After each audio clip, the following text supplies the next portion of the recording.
Так, все надо как-то это ускорить.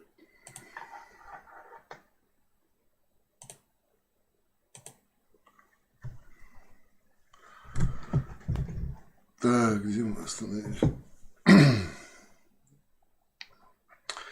От войны есть польза. Из Чечни уехали все армяне, евреи, русские, цыгане и т.д. и т.п. Ну, это кто-то думает, что в этом польза, а кто-то в меру своего понимания думает, что это вред. Я думаю, что вред от того, что с Грозного уехали армяне, евреи, русские и цыгане, это оттуда там ситуация не улучшилась. И нигде никогда не улучшалась от того, что оттуда... Вот, послушайте. Я хуй понял.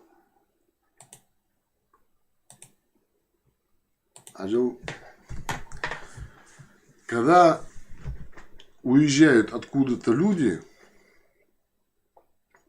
они уезжают оттуда, потому что там плохо. Когда где-то хорошо, оттуда мало кто уезжает. Когда плохо, если оттуда уезжают русские, евреи, цыгане, они уезжают здесь массово. Вместе с ними уезжают и местные. И ингуши оттуда уехали, да. И чеченцы уехали. Кто уехал? В первую очередь уехали те, кому было куда ехать. Те, у кого была возможность куда ехать. Те уехали, кого звали с Москвы. Вот уехал врач, вот сидит в Грозном врач 9-й больницы, там не будут называть фамилию. Ему приносят каждый день раненых чеченцев. Война, разборки, это не важно из-за чего, но они в больницу уже попадают больные.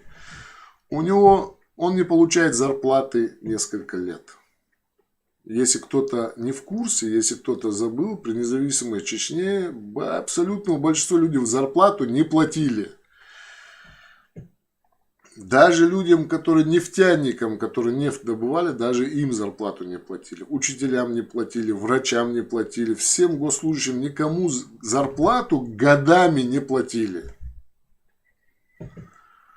Люди ходили, надеялись, там что-то им начислялось, какие-то копейки начисляют, при том, что была инфляция, цены дешевели, они вот как там числились, 150 рублей, там 100 рублей, так и начислялись. И все равно люди ходили, надеясь, завтра что-то, это был маразм, что когда этот маразм, когда поправится, что-то из этого будет.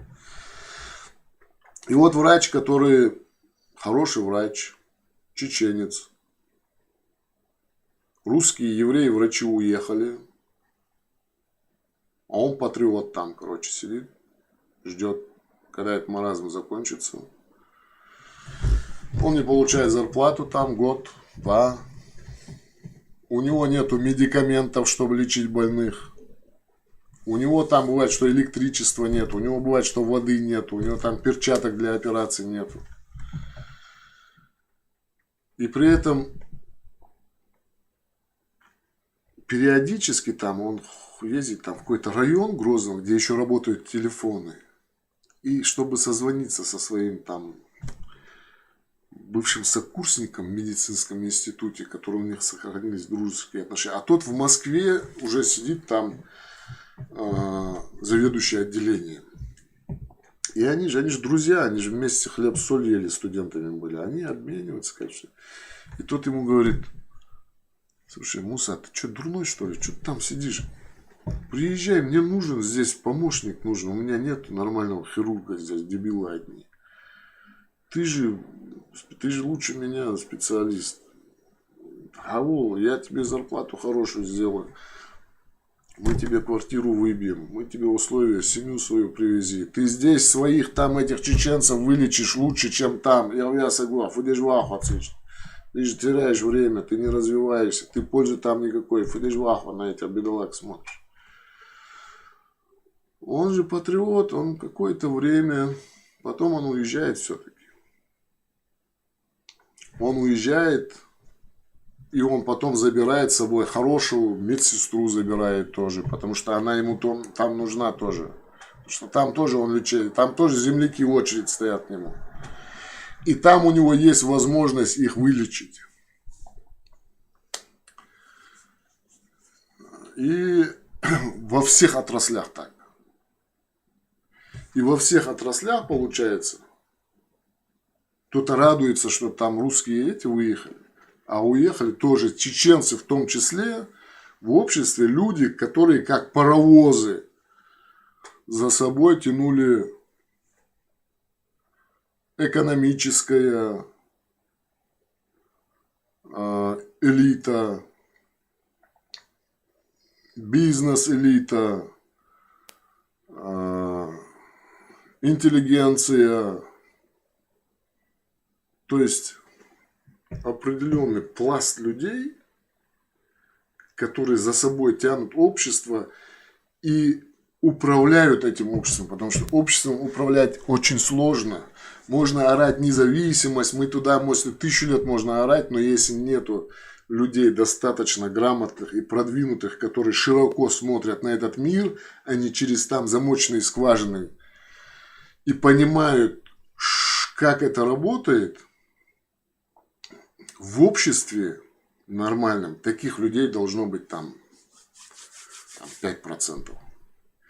И если 2% из этого общества уезжают, без разницы, какой они национальности, русские, евреи, чеченцы, ингуши, если из 5% 2% этих людей, паровозов, уезжают из этого общества, то эти трое уже не могут вытянуть вот это вот управление. И там начинается стагнация. Там начинается регресс. Не прогресс, а регресс. Можно говорить, можно искать контрреволюционеров, можно искать виноватых в том, что у нас ничего не получается. ФСБ, ЦРУ, все нам мешают. Даже если вам помогать будут, если нет необходимого количества этих людей-паровозов, ничего у вас работать не будет. Сейчас в том числе вот на Кадырова пеняют, почему он как диктатор управляет. А он не может по-другому управлять. Пока в Чечне не вырастет необходимое количество вот этих людей-паровозов, пока их чеченское общество как-то не создаст, этим обществом невозможно по-другому управлять.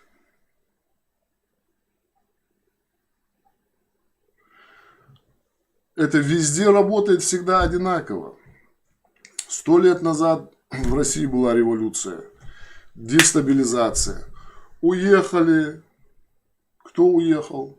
У кого деньги были, возможность были, кто французский язык знал, у кого там хата была, кто врачи уехали, промышленники уехали, те уехали, те остались, они не могут. Началось, голод начал, беда началась, разруха началась, начались вот эти в кожанках ходить, стенки, расстрел, диктатура. Почему? Потому что невозможно, как бы ты ни хотел, невозможно там, где у тебя не хватает паровозов, заставить вагоны ехать добровольно, самостоятельно невозможно. Нужно их использовать другие методы управления. К сожалению. И если вы посмотрите историю, это везде всегда одинаково работает. Дестабилизация, разруха, диктатура. Дестабилизация, разруха, диктатура. Везде всегда одинаково. И можно там говорить, русские уехали, было хорошо, ингуши уехали. Ну, кайфуйте. Я только рад, если вам хорошо там.